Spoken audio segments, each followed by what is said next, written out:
Hello everyone, welcome back to another episode of the 1 Point Safety Show with myself, Scott Hartley, and my glorious co-host, Scouse Andy. How are you, bud? You alright, mate? Yeah, not too bad, mate. Not too bad. How are things with you? Alright, mate, yeah, getting there, apart from the internet lagging every 2 seconds, so I can only apologise to those who are in the chat, Scott, G, Ian and Rod. Apologies for keeping you being a little bit late.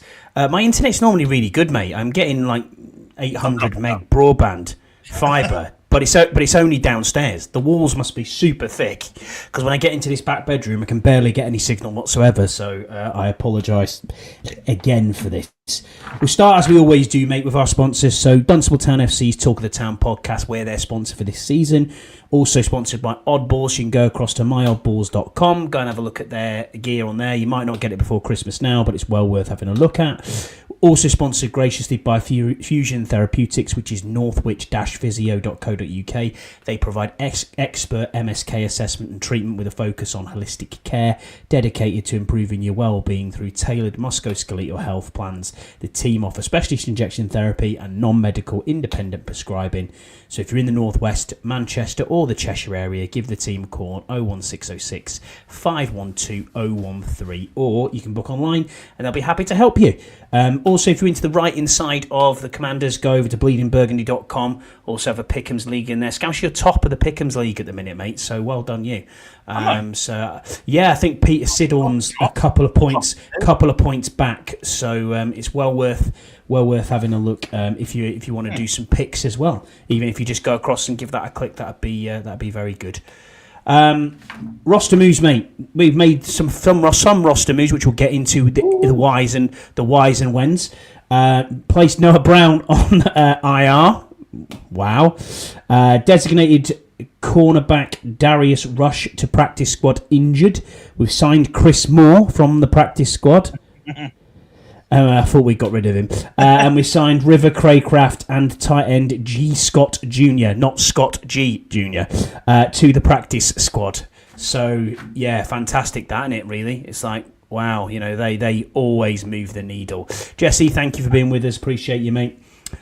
I thought I dropped the third. I was second last week. I think I dropped the third. Did you drop to third, did you? Okay. Thank you, Jesse, for saying he's in first. Great week last week. Yes. Well, there you go. Injury report, mate. We'll look at the injury report quickly. Injury report that's just come out from Thursday. Eddie Goldman is out with a concussion. Didn't practice all week. Jayden Daniels is out, which we will get to. Big talking point, obviously, the whole point of this show, really. Laramie Tunsil is also out with an oblique. DQ confirmed that in his press conference earlier. And Colson Yankoff, tight end, with an ankle, is out. Questionable are Jonathan Jones, who did not practice today, but he's been full Tuesday and Wednesday with a rib injury. Johnny Newton with an illness. He wasn't on the injury report, but he got an illness, obviously, today. And did not practice, and he's questionable. George Fant was full, Drake Jackson was full, Chris Rodriguez full all week, and Bobby Wagner was full today with a knee injury, but he didn't practice Tuesday and Wednesday. So that is the injury report, mate. Any surprises on that injury report from you? Apart from Johnny Newton, I suppose, but yeah. No, nothing shocking, really. I mean, you mentioned Tunsil, didn't you? The oblique. Yeah, Tunsil with the oblique. He is out, yes. Yeah, I mean, that's going to be a big loss. He's been solid, man, all season, to be honest with you. But to be fair, Coleman did play quite well last week. He did. I know against the Giants, whatever. I know I get it. But, he did well. He didn't I don't think he gave up any pressures at all in the snaps that he played at left tackle, so... looks like that's his best position because he doesn't look good at guard. When he's I didn't think he looked good at guard either or at right tackle. So no, I think left tackle is his position. I think that's a solid backup there. Which I think he'll do okay. I mean, obviously he's not up against. I think Jesse mentions there's no Johnson and no. No Lane Johnson or Jalen Carter this weekend as well. That's an interesting one. So that'll help us a little bit on the. Did he not have a double shouldering operation last week? Who? Carter? Yeah, I'm pretty certain I saw something about him having a double. Someone on the Eagles had a double shoulder operation because it was on Hard Knocks. and I can't remember who He it was. He's got 2 new shoulders. Yeah. Gaff. But yeah, I mean, it's pretty grim. It is pretty grim, that one, mate. But, I mean, Jalen Carter, in December 25, Eagles defensive tackle Jalen Carter underwent a procedure on both of his shoulders to address a lingering issue that had bothered him throughout the season. It was clarified as a procedure, not a full surgery, and he was considered week to week for his return, with the goal being to return for the playoffs. So that's why Jalen Carter's obviously out. So I did see that, but I was just trying to remind myself, was that what we saw? So not too bad, mate. So we're getting to the meat and the bones of this show, really, and why we're on here. Jayden Daniels has obviously been benched as it is. He wasn't put on IR. He's not medically cleared, is what they have said. So I can understand that. After the Minnesota game, you come into a game, you then fall on the side that's already injured. Adrenaline could probably get you through the game. If you're brought back in, then when the adrenaline wears off the following day, you feel like shit. And it's like, actually, I need to get this checked out again. And he has not been medically cleared, is what the team are saying. Now, that means that he's been shut down for the rest of the season. He's not going to play. And do I get it? Do I understand it? In some ways, yes, I do. Completely. If we had things to play for and we were 10-3, or whatever it is, then yes, I would say he probably would gut it through and he would play. But he hasn't played all season, mate. He's missed, he's come in 7 games now. We've missed this season with him. Mm-hmm. He's had 3 different injuries and injured himself on his elbow again, or is suffering soreness from that elbow. Now, I get that people play hurt this time of year, and I completely understand that people are banged up and nicked up and whatever else, but if you're not medically cleared to play by doctors and physios and athletic trainers, whoever it is, then you are not ready to play. So I get it, but it's a durability concern is the more thing that's freaking this fan base out, Scouse. I mean, where do you sit on the whole debate around should he have played, should he not have played? I know you're player first, but give us your thoughts on it, mate. Especially coming from your field. Yeah, so I said he should have shut him down after that. As soon as that elbow injury happened, I said shut him down the rest of the season. We were, as you said, if we're 10-3, even then, to be fair, even if you're 10-3 at that point, why would you rush him back if you're playing well? If you're 10-3, do you know what I mean? Yeah. There's no point in rushing him back if Mariota was doing the job. Obviously, he hasn't been doing the job. Hence why we're shit where we are. But you know what I'm saying? It's kind of a case of he shouldn't have. He was never ready. He was never ready to play. I said that to you when he first did the elbow. I was like, mate, this guy, he's not ready to play, man. I said the earliest he could possibly do was 6 weeks of playing with the breaks, and that's exactly what he was. He waited 6 weeks before he played, and he lasted what? It was half a game, and literally a push knocked him out the game. That tells you straight away he wasn't ready to play. That body's not ready. His elbow's not ready to play. So, that was a mistake there from the team, man. I understand trying to rush him back, and Jayden's trying to rush back, and trying to, produce. Hopefully some miracles and try to get us some wins, save DQ's job and all the rest of it. But the thing is that a 70% or 60% JD is not good enough in the NFL. That just isn't. Yeah. It isn't good enough. As in his level of play, that when he does play at that, and also, as I said before, his durability. So, and as I say, he wasn't even a bad hit. It was literally a push. Okay, he got pushed over. But he got pushed over, and if you can't take a push in the NFL, that means your body's not ready to play, man, at all. So for me, he should have been IR'd as soon as he did the elbow. To be honest with you, because we weren't coming back, especially after we lost the Denver game. I was like, look, man, I know it was a good game. I know we kept it close and we actually was fighting, but still we lost the game. It's like, mate, we can't physically make it now. So what's the point? Like mathematically, we can't make it. So why? After that game, so why did we do it? So why do you bring him back? It just didn't make any sense, really. I understand you might go, well, he's the leader of the team and he should be playing. Everyone's banged up, but to be fair, there's different levels of banged up, isn't there?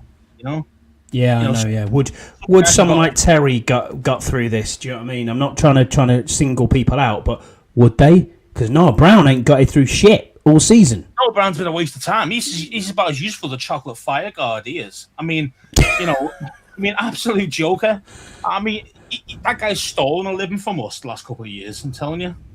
I mean, absolute joke. He takes a breath and he breaks a rib. Do you know what I mean? Like, this is how bad this guy is, injury wise. Yeah, it's just difficult, isn't it? And it's frustrating because we all want to see the Jayden that we saw last year.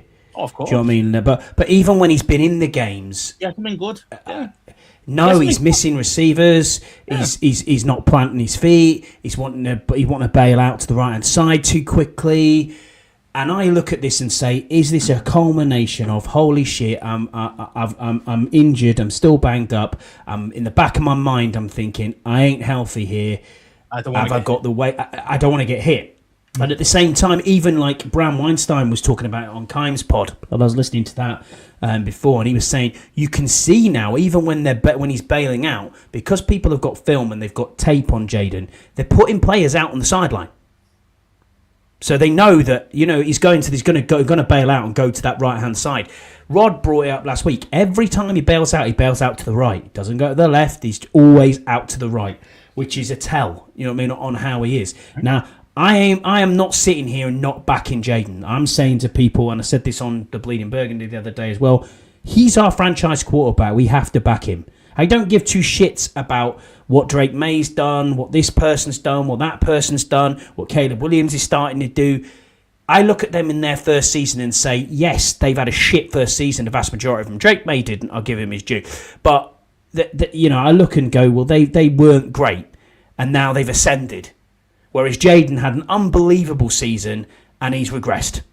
And the same thing happened with CJ Stroud. The same thing happened with all these other quarterbacks that have been there. I mean, do you look at Cincinnati and do Cincinnati fans say, Joe Burrow's not the answer because he's been injured? No. No, they don't. They back him. And that's what our fan base need to do. They need to back him and not sit there and double think yourself and double guess yourself and say, shit, should we have took Drake May? I just think there's a lot of PTSD around from the RG. There is 100%, and people keep trying to make it the comparison every time. Like I saw something on Twitter recently. It was a case of second season RG3 was shut down at week 12 or whatever it was, and Jayden's the same, and it's just like, mate, well, you'd leave off the kind of comparisons with this, because we're already feeling it anyway. This is the reason why we are speaking, or some people are speaking like that. Oh, we should have got Drake May now. We should have done this. But it's because we're so desperate for him to work out. Is that now he's had a bad season of injuries? It's kind of like, oh no, this is RG3 again, and that's it. You're instantly going to think it. So everyone's going, oh, trade him, get rid of him, get another quarterback. And it's like, no, as I say, he's good enough to be the franchise quarterback. You've seen what he can do.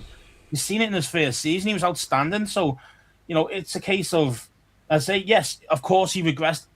Thing is, though, he had a ridiculously high bar last year. Let's face it. Of course he did, yeah. Of course he did. He's never going to produce what he did this season, because, as you say, people have film on him. So that's another hard thing that he's going to listen. Like, the other guys, it's been a little bit better for them. Because, I mean, May, I think he's still the original offensive coordinator. But Williams got... I think didn't he? Yeah, Ben Johnson. The guru, and he's playing a lot better with a natural guy who can call plays properly. You know what I mean? That suits his style of play. He loves to. I mean, Williams loves to roll to the right, but he still gets the ball off. He still gets the ball to the receivers. To see what I mean? So it can be done. I think our play calling's been stale. I do blame a lot on Cliff as well. I mean, but I do blame. On JD, I think he lost a lot of confidence when he did play. And say he was missing wide open receivers. He wasn't even looking their way half the time. And it's like, wait a minute, he's bailing out way too early. But again, that's a confidence thing. He didn't want to stand there and say take another hit. So he's willing to run out and try and run for 5 yards and slide or dive or whatever he does. But that's not going to get you. That's going to get you beat. That's going to get you beat in the NFL, and it's going to get him beat up. And that's exactly what happened to him. So I agree. What do you think at this point from Scott G? Jesse's got the same points of view. Getting reps is the only way that he'll improve. You wanted him to sit for 30% of the season, even if he's able to go. He's not able to go, Scott. He's not been medically cleared. Yeah, that's the answer. He shouldn't have been medically cleared last week or 2 weeks ago when he hurt himself. No. He shouldn't have been cleared then. This is the problem. This is. That's true. Yeah, valid. And that's a valid point, that, Scott. That's what you're saying there, is in he's got McDaniels because of Rabel. Yeah. New head coach, new play callers, suiting their scheme, suiting their system better. Do you think that in a second year as a quarterback that you're in the same system, okay, so you know the play calls, you know the playbook already, or you should do, because you are, that is the key position. Who said he wasn't medically cleared? Dan Quinn. Dan Quinn said it. Dan Quinn said it yesterday. Dan Quinn said it today. He's not medically cleared. John Kime on his podcast, he's not medically cleared. Everyone's saying he's not medically cleared. Whether you believe that or not, Jesse, that's the question. Is he? When? Yesterday at his press conference and today. It's on YouTube. Go and watch it back. He said he was not medically cleared, ready to go. Nicky Javala asked him the question. This whole... Yeah, exactly. Yeah, I know what you mean.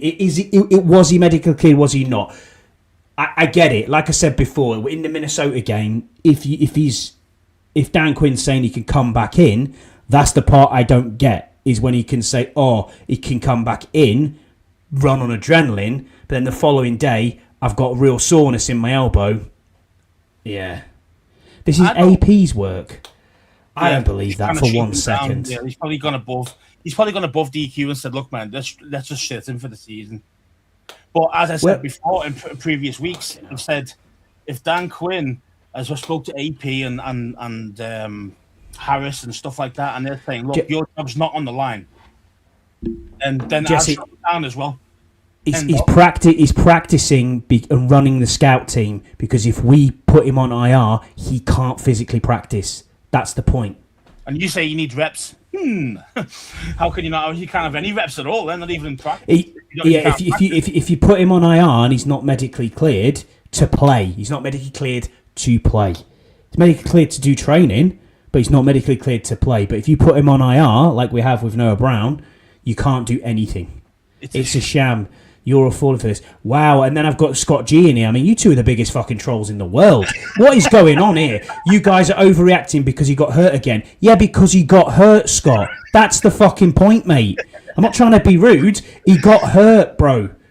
Because we trotted him out there when he wasn't fucking fit to go out there. That's the whole point. Of course we've got PTSD from RG3. This is the franchise QB we all want to back, and you're saying, it's all right, he's not getting reps, so let's just trot him out there. I tell you what, let's just cut his fucking leg off and we'll trot him out for a game, shall we? Jesus, am I overreacting here? Now I'm overreacting. Wow, I mean, honestly, if you think this is a sham, then it may well be a sham. I don't know what to take from this coaching staff. They're telling us one thing, and another thing's coming out. I don't know. What I can take from this coaching staff is that they're not very good at managing injuries at all, in any way. Yeah, probably. Between us, as in like the team to the fans, but also the team to the media, but also the team to themselves. It's like with the JD thing. Oh yeah, he's cleared to play. He's cleared to play. He comes back. He falls over, and his elbow goes again, and that's the end. Yeah. Well, obviously, he wasn't cleared to play. He wasn't ready to play. If he can't even land on that elbow, even very slightly, he wasn't ready to play. End of story. No, the thing is, though, Ian, it makes me laugh. I never said that. These guys go, these guys are, you got to play him. He needs the reps. The thing is, franchise guys should be here for 8, 10, 12, 15 years. Yep.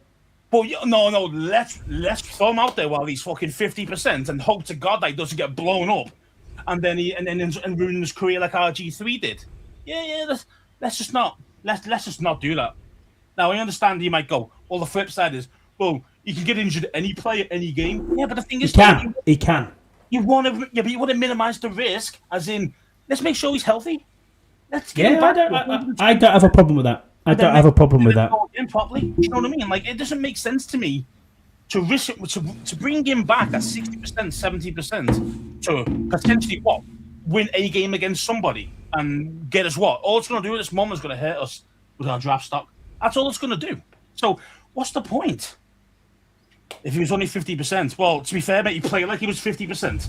So I don't know what it is then. So was it his injuries? Is it his mental acuity? What's happening? He's not doing the reps as much because, as you say, maybe he got rested on his laurels a little bit.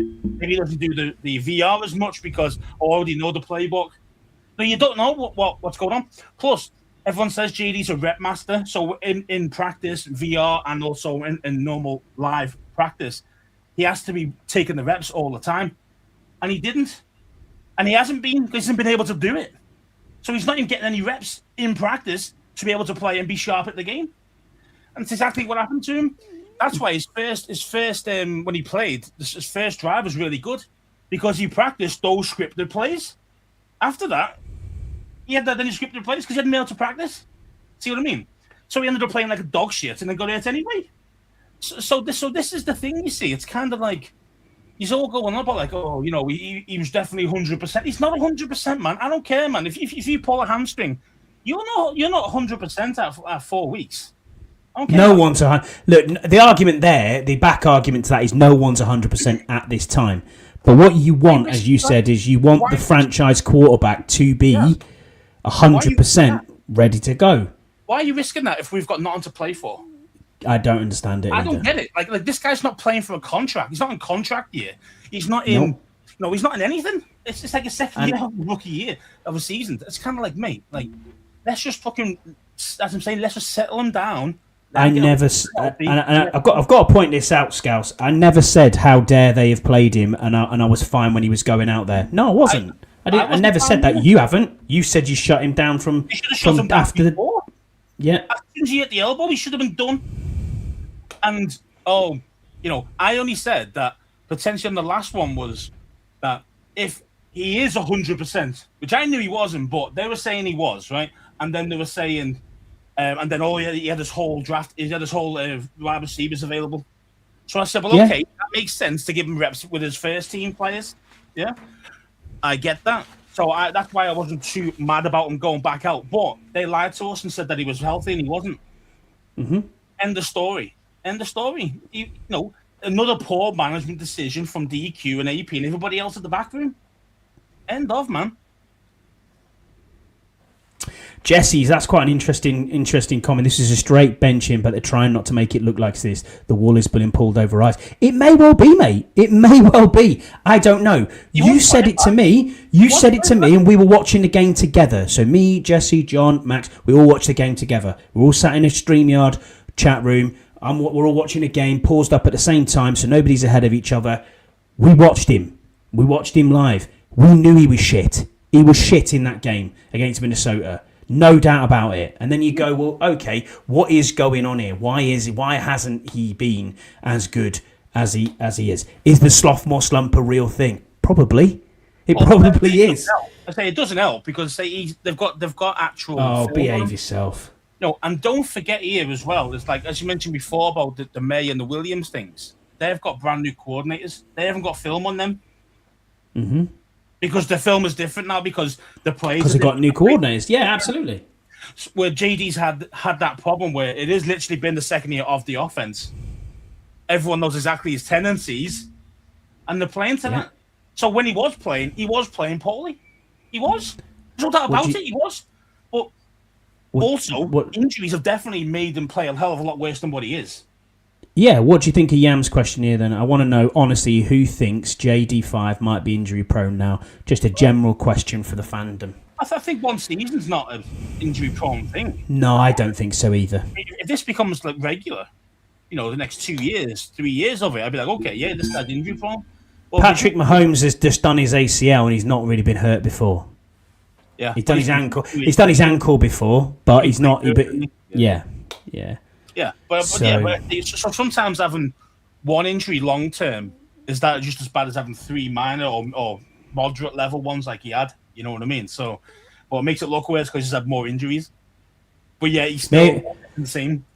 Maybe I need to hand my fan card in, Scouse. You know what I mean? I don't know, because he already did that. So it says better sit him out next year than draft a QB. No, that's ridiculous. Where's this coming? Where's that coming from? We're all on the same. We're all on the same page here. We're all fans. We all want Jayden Daniels to succeed. Where's that coming from, Scott? Because we're not allowing him to go out there half-cocked, injured, when he's not being cleared to play. And now we're discussing it because the quarterback of our franchise has been shut down for the rest of the season, whoever decision it was, which is the whole idea of this show. I mean, maybe we should just go for a pint and just say, well, never mind. Yeah. Or maybe we should draft a quarterback. I don't know. What do you think? I wouldn't even. No, I'm not exactly. No. I'm looking for a new quarterback. I mean, you have to say you've seen the level of what he can produce. So of course you can. You've got the deal. You know you've got the guy. You got the guy. It's just a case now. I say, is to build him back up as in mentally, his confidence as well. I think that the injuries have been a massive thing to his confidence. He's never had to deal with major, moderate injuries before. You know what I mean? He's never had to deal with anything like that. He's been injury free most of his college career. You know, he's never had to deal with it. It's the hardest year mentally he's ever had. I bet it has been. And also, it doesn't help that the team's shit at the same time. And it's had so many injuries. And it's all been hitting on one big pile of shit. That's all it's been. No, time, man. He was cleared before Minnesota, Scott. You're absolutely right in what we're saying. He was cleared to play in Minnesota, no doubt. If the doctors say he's fit, then that's fine. Scouse has been on here three weeks and in the run up to that show and said he shouldn't be playing. Mm-hmm. I sat there and said, no, I'm backing him because he's playing. Yeah, and now I'm not now saying, he should never have played. Not at all.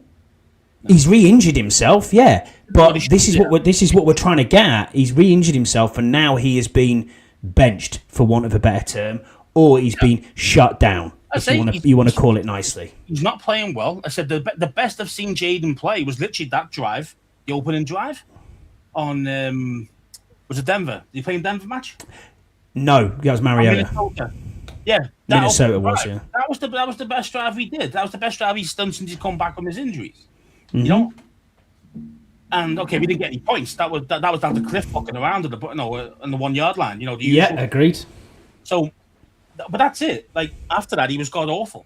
He really was. He was horrible. But again, that is a rep thing. I mean, I don't mean reps in games. I mean reps actually playing on the practice field. He's not been able to do it. He hasn't been able to do it for most of the season.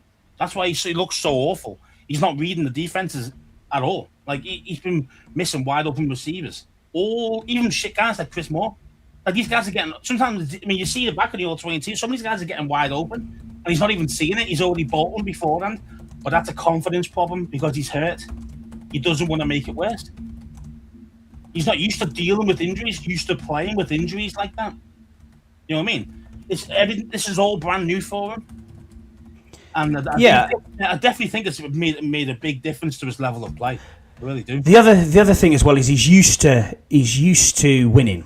And obviously, then he's come into the NFL and he's thought, right, I'm rookie of the year at the end of the year. We got to the championship game. We're winning by any means necessary. You knew, and we all knew, if you've got 10 seconds left on the clock, Jayden's got the ball in his hands, and you got a chance. You've always got a chance to win. That's how it's been for the whole time. So we're going into this season thinking, God, this should be an all right season, and it's all gone horribly wrong. We just want to rip this season up and put it in the bin. Loads of injuries. I'd say, I mean, if his whole offense was available when he was available before he got hurt, then I think he would have been a lot better. But we lost Eckler the first game. And it just went downhill from there. It really did. I know we won that game and we held our own for a couple of games. The first 4 games were kind of, I think we were 2-2. I think, and it's just kind of we're holding our own. But then that was it. We got more injuries every week, and then we lost Armstrong, which was a huge loss.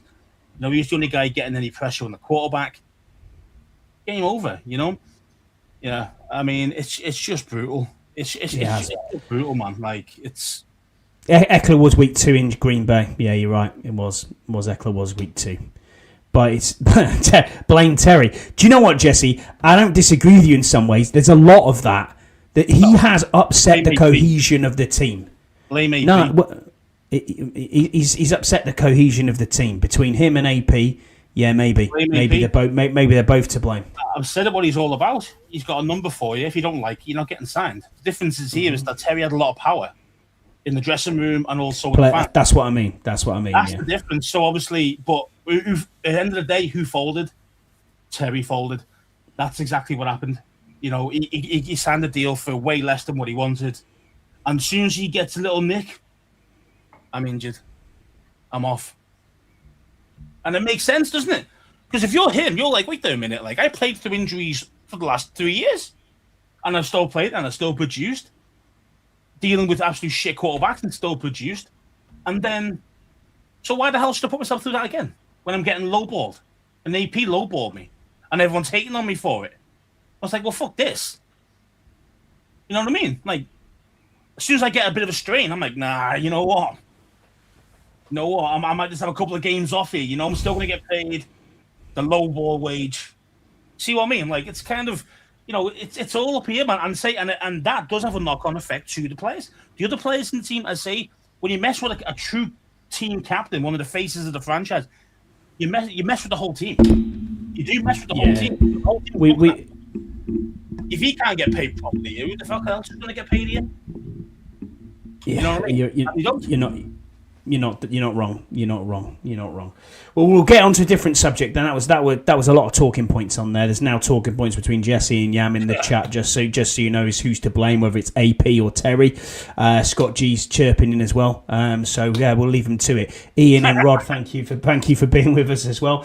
We'll review the Giants game then. So it was a win. It's a winning Thursday, Scouse, which is nice. a strange thing to be on here. So 29-21 win. We tried to fuck it up at the end with the fumbling, but my word, I sat again and watched this game with others, and I never felt like we were ever going to lose this game.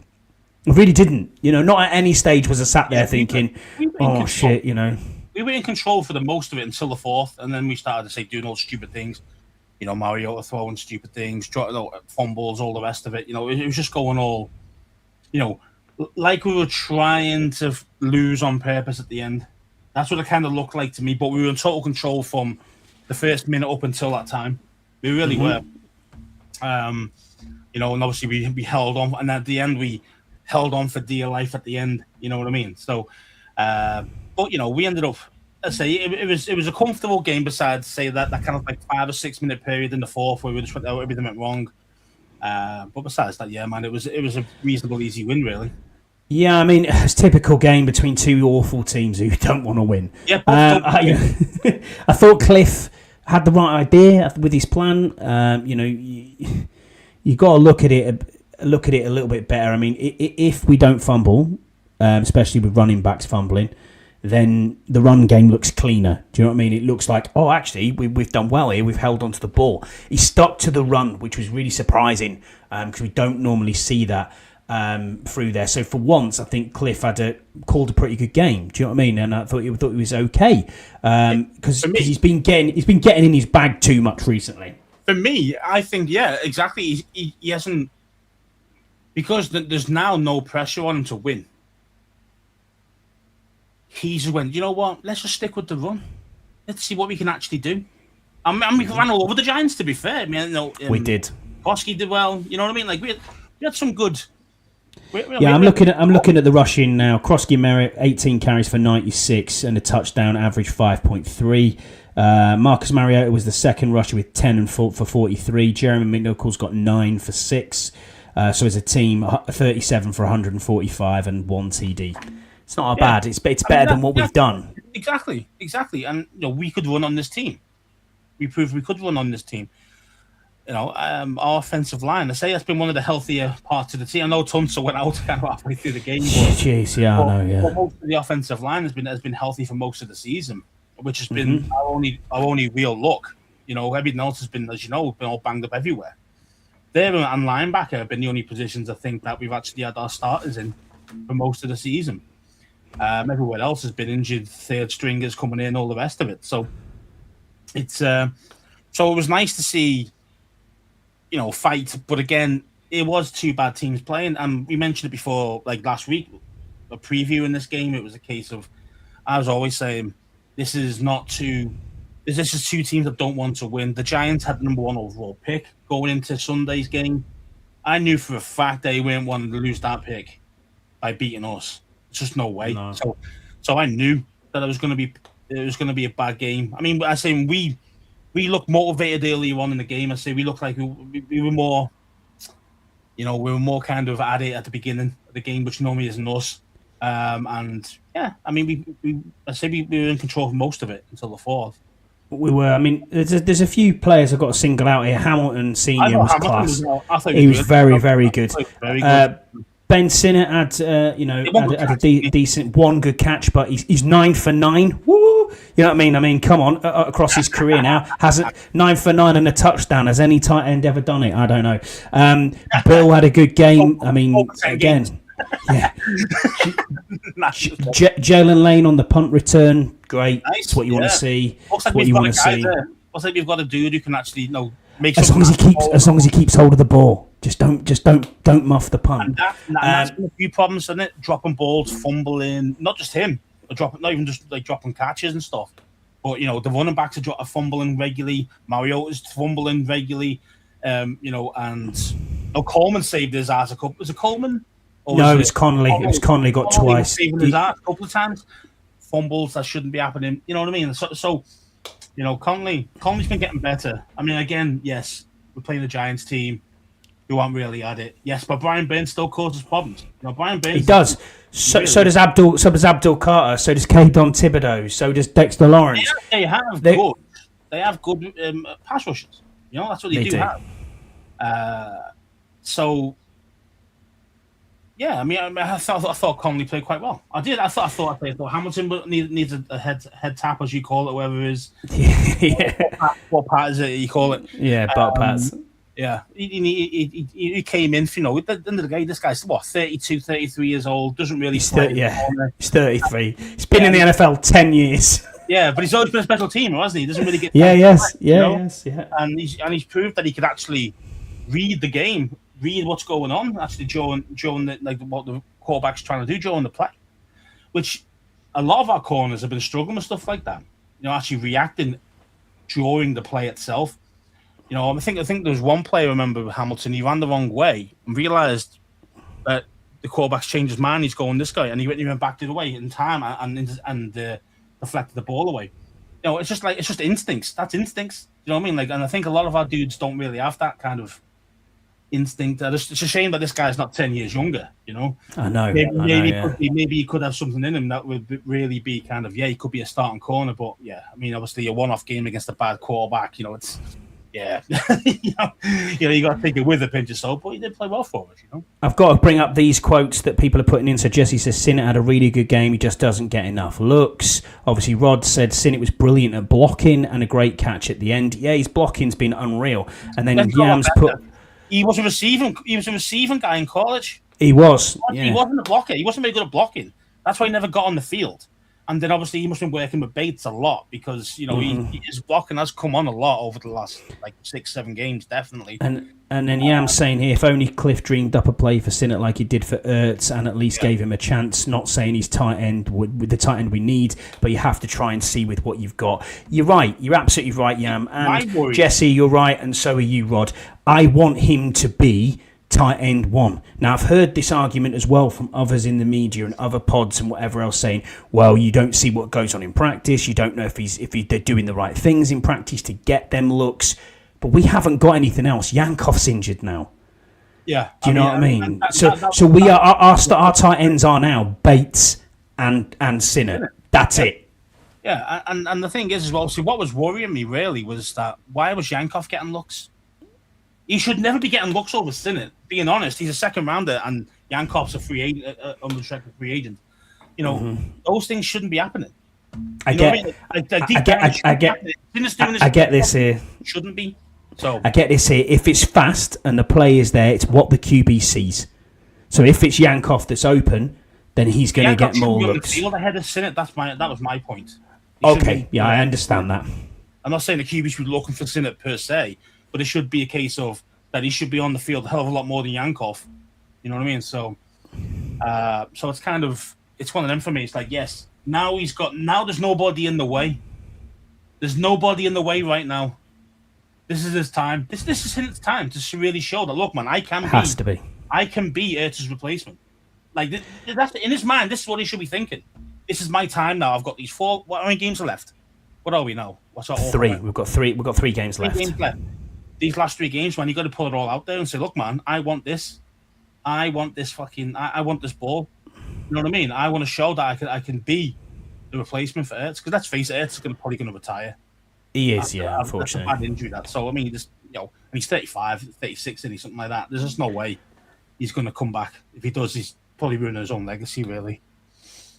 Yeah, the only guy this year who's become a ball hawk really is Mikey. He's had a few interceptions. He's struggled in coverage a lot this year, but he's been consistent at taking the ball away, and he's been the only one on the team. And he got another takeaway on Sunday. So again, shout out to him. Yeah. I thought he had a good game.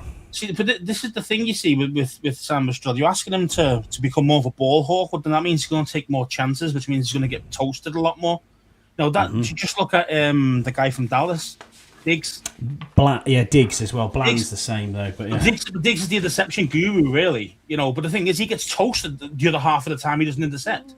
You know what I mean? Like, because he's that aggressive, trying to get that ball and try to make a play on the ball. And it might be a case of, no, I'm going deep over here. You done?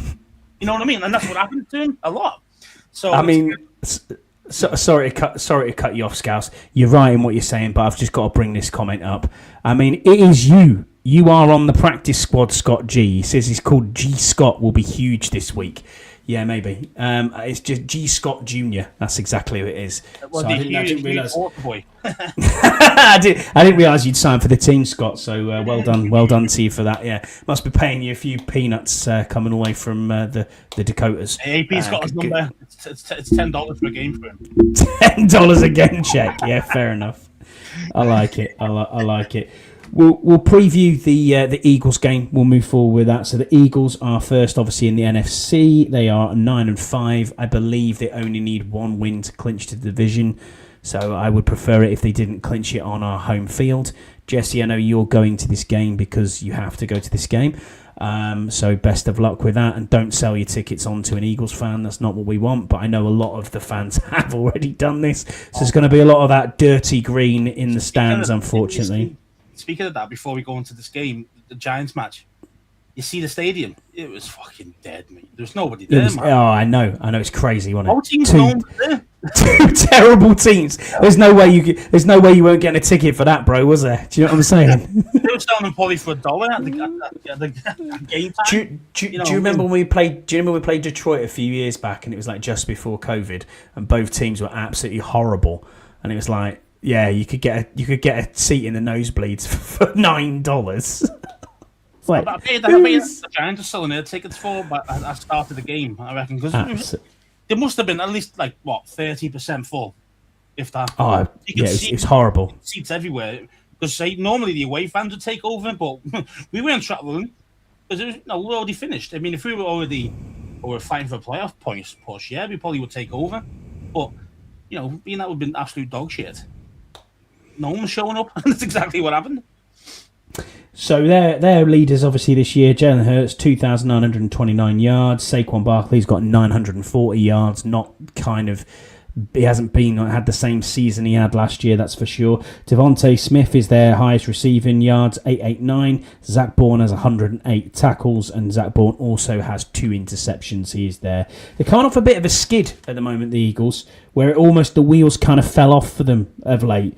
Lost to the Cowboys 24-21, lost to the Bears 24-15, lost to the Chargers 22-19, all close games, but they still lost. Then they came back against the Raiders, which, let's be honest, everyone's beating the Raiders in a minute. You know what I mean? I think Pete Carroll's one and done in Vegas. I don't think he's going to be there very much longer at all. I didn't understand that hire in the first place, because then the day Pete Carroll's in his late 70s. Do you know what I mean? It's like, this is not madness. The Raiders team was going to take 3-4 years really to kind of get up to any real speed, and they're asking to come in one season and turn it around straight away. It was never going to happen. You know what I mean? And he'll be gone, as you say. It was a 31-0 win.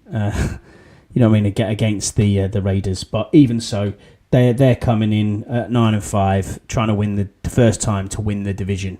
I don't want to give this division away to the Cowboys, but as you said, it's time to play party pooper, isn't it? It's in division, it's family business, as you call it. How do we win this game, or how do we even keep this competitive? What do you think? Is it all down to injuries? I don't know. Yeah, it's a tough one. I mean, let's say this would be normally the best time to take on the Eagles. You know, they're not playing very well. You know, they're not scoring many points. They've been using the run game. They're not even trusting Jalen Hurts throwing the ball. As I've always said, that Jalen is Hurts true. is like the worst quarterback to win the Super Bowl because he can't throw the ball. His accuracy is awful. Yeah, but he's got the tush push that helps him. That's where he gets all the touchdowns. And then also we had a great offensive line and all the rest of it. Now this season, I think last game was like what? I think they ran it something like 40 odd times. You know, it's kind of like, wait a minute, you're keeping the ball away from Jalen Hurts. It's like, well, what's that tell you? If the offensive coordinator there or the play caller is saying, well, I don't trust him throwing the ball. That's not good when he's your franchise guy. You know what I mean? Like, it's not very good. And obviously AJ Brown's not happy because he's not getting the ball, and you know, say he should only be number one receiver. And he's a diva, though. It is an absolute diva. His numbers should reflect that he's number one receiver, and it's not because, as you mentioned before, Rhonda Smith's got better stats. So I mean, Jalen Hurts was 12 of 15, 175 yards, 3 TDs actually. It's not too bad. And then they benched him for Tanner McKee, who was 3 of 3. I mean, I'm having a look here of who got TDs rushing wise. Yeah, you're right. There was 47 rushes for 183 yards, and there was 1 TD from Saquon Barkley. He rushed more than what they passed. Yeah, that's interesting, isn't it? Considering. But I'm looking at the receivers here. Goddard got 2 receiving touchdowns, and AJ Brown got 1. Mm-hmm. None of them were deep shots. All of them were like kind of like short, all in red zone plays. You know what I mean? He went like deep. Yeah, I'm having a look here. So AJ Brown was, his longest target was 27 yards, and the longest target of the day was 44 to Devontae Smith. So Smith, they tend to use him for the deeper shots, but it's kind of like they're just not at it. They're just not the same team. And they haven't got Lane Johnson this week as well. Not the same team that was there last year. The juggernaut that was going to the Super Bowl. That you were looking at going, Jesus, do I have to watch the Chiefs? Do you have to watch the Chiefs and them again, please? And it's like, okay, but Jesse's right in what he's saying. He's saying this is a winnable game. I mean, there's potential. If we had our team out there, if we had a full team, then it would be. I mean, player for player, they're way more talented us who's available right now. Way more. I don't disagree with you. So as long as they play anywhere near their level, I mean, even like 80%, 85% should be enough to beat us. You know, being honest here, even at home, there's going to be a lot of guys a lot of players a lot of fans just aren't going to show up. We're going to be taken over by Philly. We know they travel anyway. You know what I mean? And also, they're fighting for that division.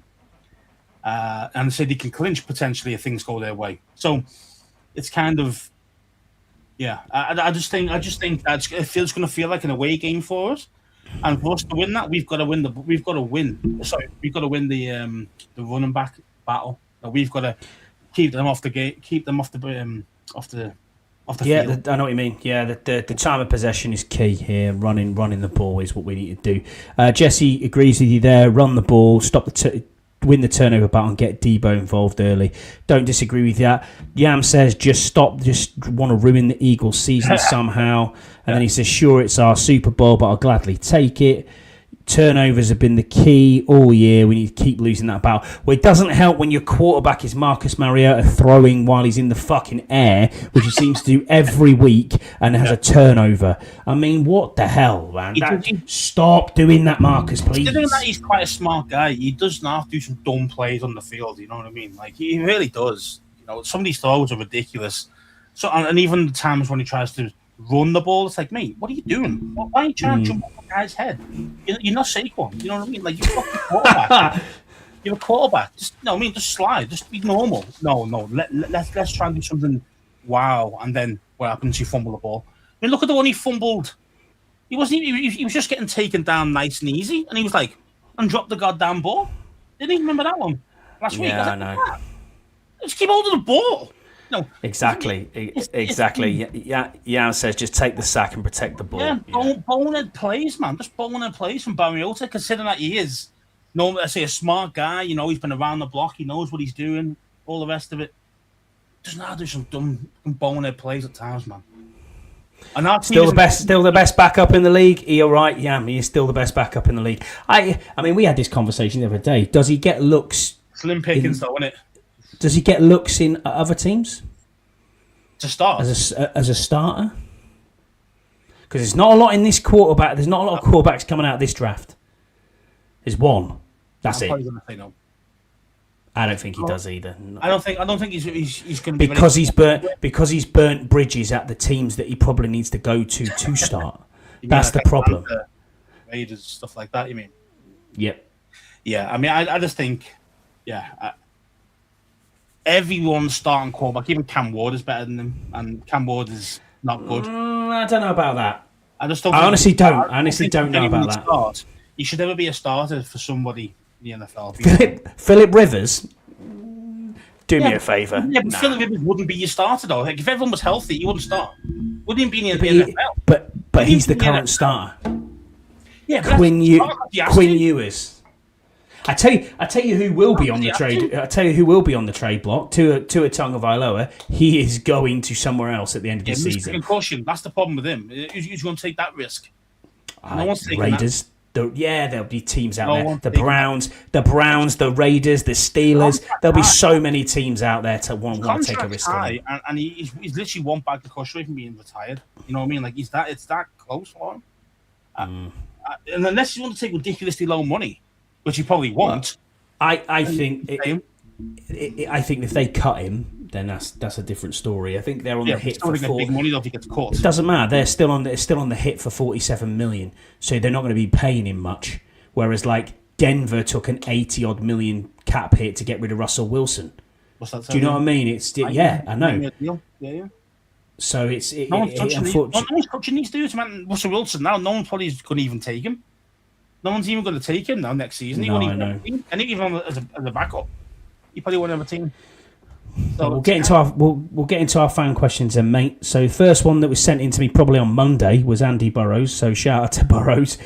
He's trying to tee up a UK and Europe fan club at the moment. We are waiting for a bit of patent and a bit of permission from the team, so hopefully we can get that sorted and bring you a bit of good news in the new year on that, but we will let you know when that comes through. He says, we know DQ isn't getting fired this season. With that being said, how much grace does he have next season? Healthy players, drafted players and free agents all in the building. Is it a hot start or bust on the back of a terrible injury hit season this year?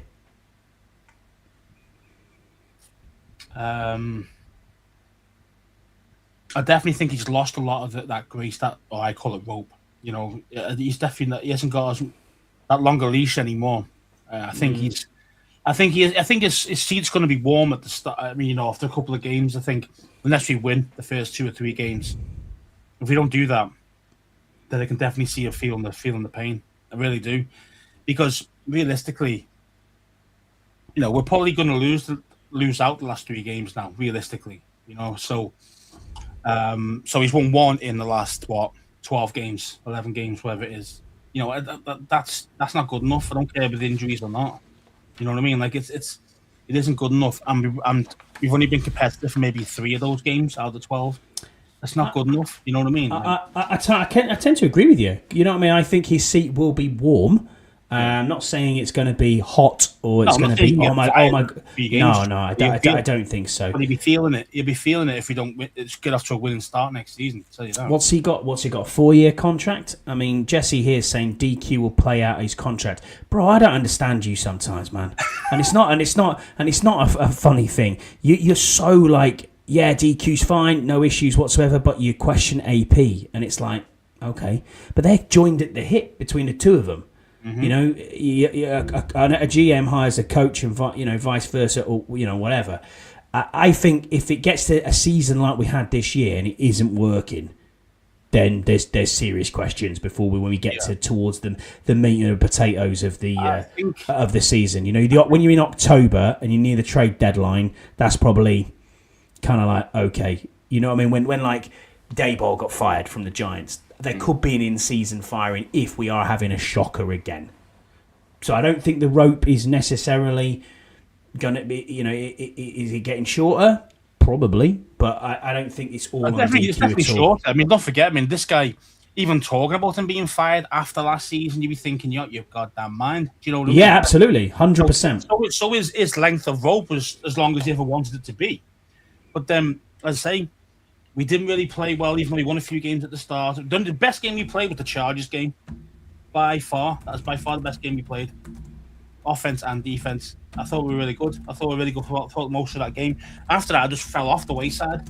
And it's like, okay, yeah, injuries got involved. I get it. There's loads of reasons. But it didn't look like, in a lot of the games, we didn't look like that we were at the races. And that is on Dan Quinn. And then the thing is as well, is that now he's taken over the defensive coordinator position. As the defense looked a little better, sure. But again, it's still that kind of thing of he's playing a system that he doesn't like playing. He doesn't like. He's a man. As you know, he plays a lot of man coverage. We've got to play a lot of zone. Why? Because he hasn't got the players. So what's that tell you? So that is poor on who? DQ, AP, because they didn't get him man corners. They got him cover corners in the off season. What's that about? So there's a lot of problems with the roster building because it isn't just about getting the guys in the draft. As you say, it's about the guys you bought in free agency. We bought a lot of DBs in free agency or via trade. Lattimore, if you want to add him into the mix. It's kind of, this is not a DQ kind of defense. That makes sense. They got players. I agree. A system. So why the hell and if you're bringing your best mate in who doesn't have the same principles as yourself, what's that about? Like bringing your best mate with you is one thing, but to make him, you can have full autonomy to the defense, but your defense doesn't play anywhere near what I like to play. That doesn't make any sense because you're the defensive-minded head coach. Yeah, so it doesn't really make sense but that's what's happened. Only recently, most of our DBs have been they've been in and out the team and stuff because of injury and whatever. But who's a true man corner in that DB room, even if they're all healthy? The only one would be Marshawn Lattimore. That's it. And even then, he gets too handsy and gets caught quite a lot. You know what I mean? And all the other guys, Amos can play a little bit. I think Amos has been a good sign. I really do. I do too. I really do too. He can play both. You can tell he can play both. You can tell he's got it. But the other guys, so even Mikey's struggling. Do you know what I mean? Like, in the day, he's too small really to play on the outside in my book. To play there regularly, consistently, every season, because they teams will have film on you, just like you mentioned about the quarterbacks. Same thing with Samba still.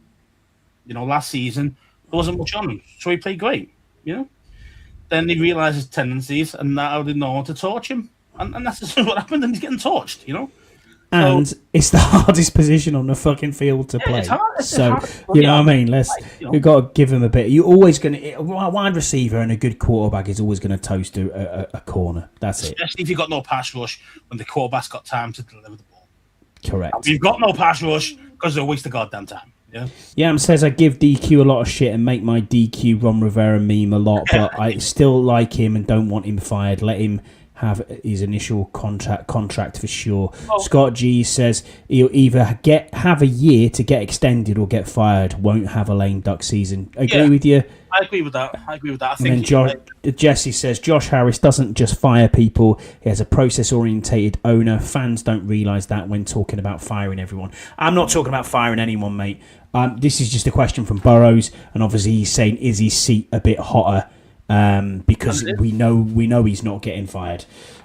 Next question is from Rod. He says, and thanks for being with us in the chat as well, Rod. He says, thinking on what has gone on at the start of the season and to avoid that turmoil, all contracts, players and coaches need to be completed before training camp. This will help JD5 do his VR reps and get together, knowing what weapons he has around him. I hope the team go away and form a bond together prior to this season's opener. It's a massive restructure in every way this off-season. What are your thoughts on that? I like it. Rod's statement of the week. Yeah, it's more of a statement, than a question. But I agree. I 100% agree. You know, I mean, Jayden can do his VR anyway. You know what I mean? Yeah, of course he can. Yeah, it doesn't really matter really. Obviously, if he gets a new receiver, yeah, of course. You know what I mean? I get it. But yeah, I just think the problem is with actually having that kind of. I mean, that can be like an unwritten rule, I suppose. You know, we get our contracts done before training camp, but you can't physically force that as a mandatory thing. So you're a little bit kind of, about that. Because the thing is, everyone always leaves it to the last minute. They always do. Who's going to flinch first? Who's going to panic first? You know what I mean? And, the way it works here is AP is going to lose out on a lot of quality players because of the way he is with how stubborn he is with his contract demands of people. So before he's got a number for you, if that player doesn't like that number, he's not getting signed. He's not going to go up. He's not going to compromise. He's just nothing.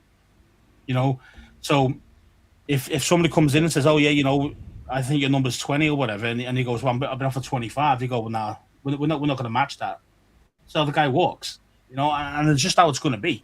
He's not going to, no matter who it is, he's not going to go up higher and higher and higher, or let's say like Dan Snyder would, pay 100 mil for a ridiculous defensive tackle, those type of things. You're never going to see that from AP. You're going to see a money pinch, but the problem is to say you can alienate your players. I mean, I'm not saying overpay ridiculous, but you've got to keep your main guys happy, man. You really do. If you don't keep your main guys happy, it spreads throughout the locker room, and everyone's performances drop. And in the NFL, only needs 1 or 2% drop throughout the whole team, and that's enough to get you beaten up big time. So, and that's it. That's it. You've got to man managers better.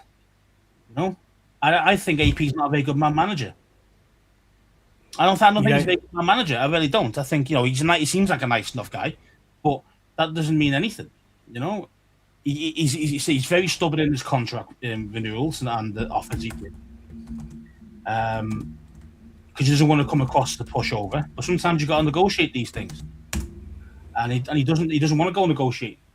He just doesn't. Like you can tell with the Terry thing. If he's never going to move from his number for him, he's never going to move his number for anyone. Let's face it. So for me, it's kind of a case of.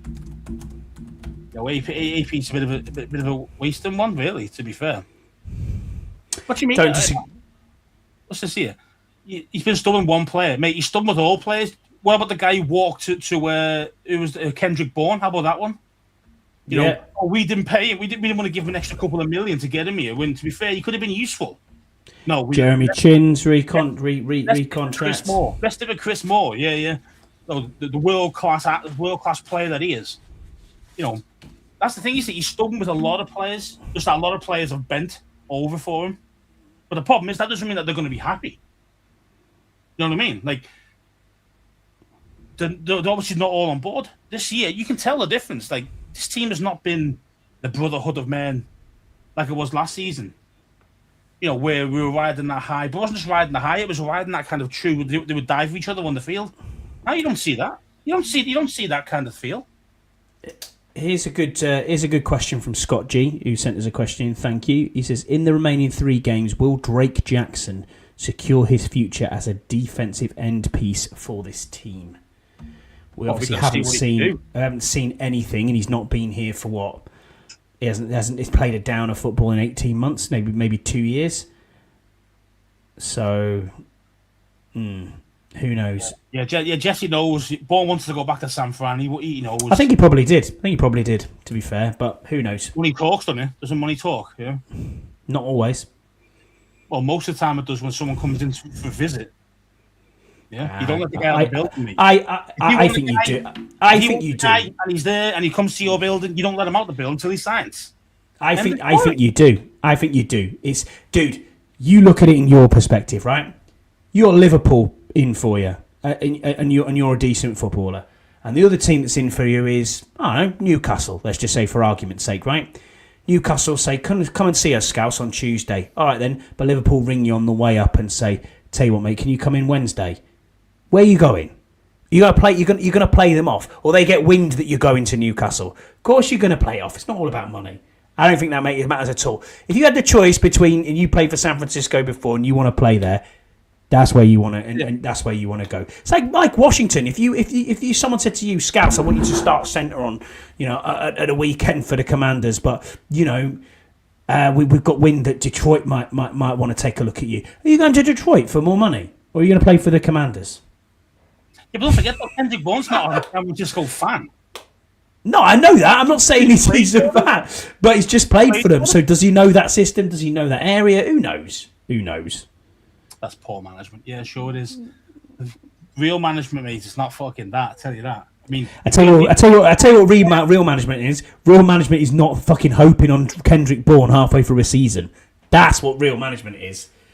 It's called addressing what we've got on the roster and hoping that people don't get injured. But yeah, we wouldn't be in cap hell, Jesse, with me as the GM. Come on, son, you know me. I'd have every free agent that comes up. You want to see our WhatsApp chat? Every free agent. Could we do a job on him? I'm just a magpie. I think everyone could do better than what we've got in the building. You should always be assessing the squad as a whole. That's a certain thing. The roster should never be like static.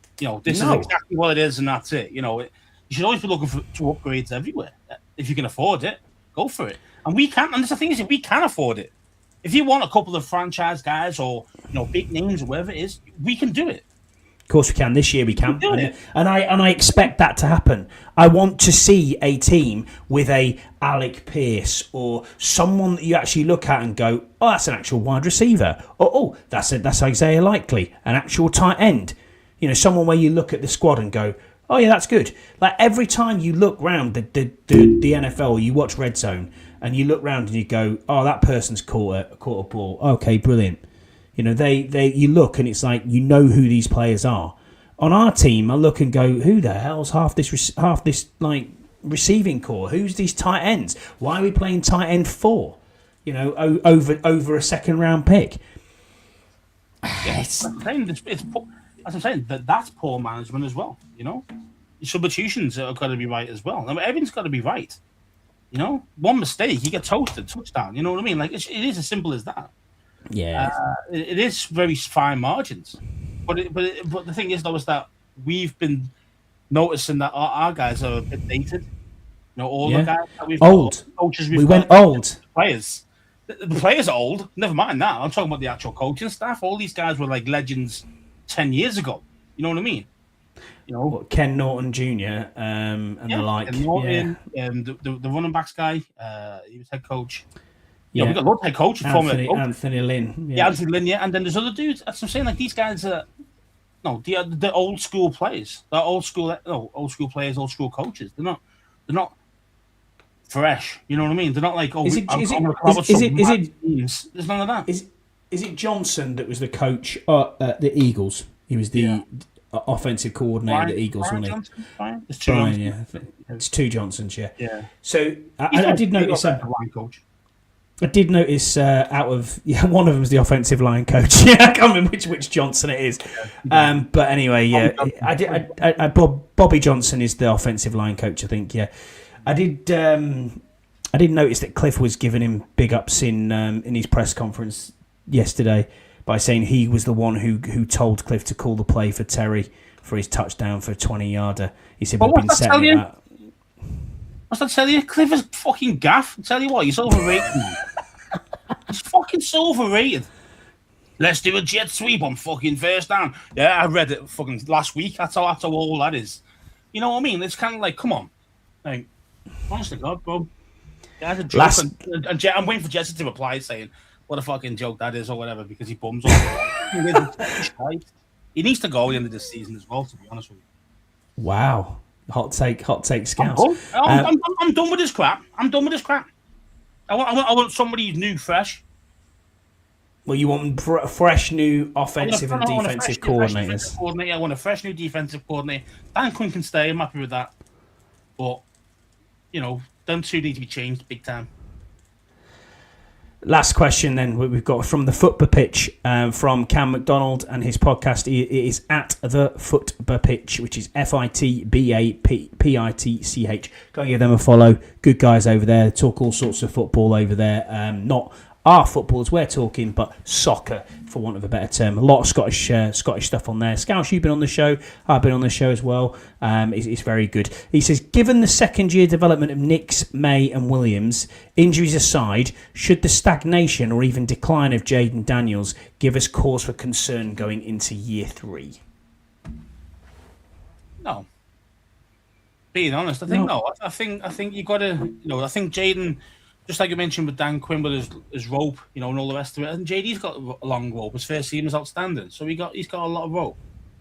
Yes, of course, some of that has been cut off now, but still, I'm not giving up on him, and I'm not concerned about it. I'm not concerned about his play hasn't been great, but I'm not concerned about it. As long as we can get him healthy and we can get his mind right again, I think we'll be fine. You know what I mean? I just think, we've just got to protect the merchandise. You just got to, and then just get him back right. Once he's right again, we're going to be good, especially if we can keep our main starters healthy in offense. I think we'll be all right. We need some improvements in wide receiver, but I do think on tight end if Verta's gone. But yeah, I think don't get too worried just yet about Jayden. Do you think? I agree with that. I'm not out on Jayden in any way, shape, or form. Durability obviously is a concern, as we talked about earlier in the show.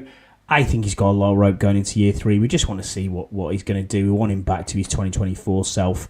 I don't have any issues with him whatsoever. But thank you for the question. Thank you to everyone who's been in the chat with us tonight. Scott G, Yam, Rod. Obviously, Ian, who was here a long time ago, and I think he was first when Scott G was now actually telling us that we were late. So everybody who's been in the chat, we appreciate you. Everyone who has put a question in as well. Scott G, the headmaster. Thank you for doing that. Yeah, yeah, exactly. The disdainful Scott G. That's what we're going to call him today. But no, man. Thank you all for being with us. We really appreciate it. Let's look forward to this. It's Saturday as well. The game, which is very odd. 10 o'clock for us. I don't mind it because at least it means we don't have to get up at stupid o'clock to watch it. But it's weird. It's weird being on a Saturday. It's nice to be able to have a lie-in after the game. You know what I mean? Where you can't do that. I know. And a Sunday night game. You can't do that. I'm definitely thinking my decisions this year because now I'm stuck in work until Christmas Eve. So less gallivanting around the world watching the bloody Commanders and taking time off after stupid night games and more thinking about what I've actually got to do because I am literally the only one in work on Christmas Eve. Sucks. So I'm like, cheers team, thanks for that. You used to got a nice Christmas present there. Hopefully we can. That's very true. That's very true. That's very true. That's very true. Yeah, I think we've had we've got a good Saturday night game. I think it's 10 o'clock kickoff for us, isn't it? It is 10 o'clock. Yeah. So nice. And then we've got the Christmas Day game, which is a 1 o'clock game there, so it's 6 o'clock for us. It's just perfect because by that time I'd boost up the family. You know what I mean? The perfect timing to get sit down and watch the game. You know what I mean? Yeah, I'm not sure what we're going to do over the Christmas period. We'll probably come back maybe, I don't know, Tuesday or Wednesday. Not next week, maybe the week after. Because obviously it's Christmas and then it's New Year straight after that. So we'll wait and see what we'll do. But we'll work something out podcast wise. But thank you for being with us. And if we don't see you before, everyone in the chat, have a great Christmas. And thank you for being with us throughout the year. Make sure you got change for the meeting next week. Yeah, you're right, Rod. Absolutely. Yeah, I will do, mate. No problem at all. What else is saying on here? Get international fan. What? Get IFOY and checks out now. Yeah, maybe. Yeah, I don't know. Right, okay. Not sure either. Gets International Fan of the Year and checks out now. Yeah, that's true. Oh, I'm not checking out. I'm not checking out just yet, mate. No. I think you're checking out, mate. You said, "Are we not going to eat over Christmas?" Oh, mate, this is the fun time. We're off work. I know. For a week. Yeah, I'm off for a week. It's great, isn't it? Whee! Back in for a week. But there you go. It is what it is. But yeah, we'll be back on. We won't be same time next week because that is Christmas Day. So we'll work something out, and we hopefully will be on next week. Yeah, we'll be all right. We'll make it happen. We will do. We'll make something happen, Scouse. Yeah, that's for sure. Yeah. Bye.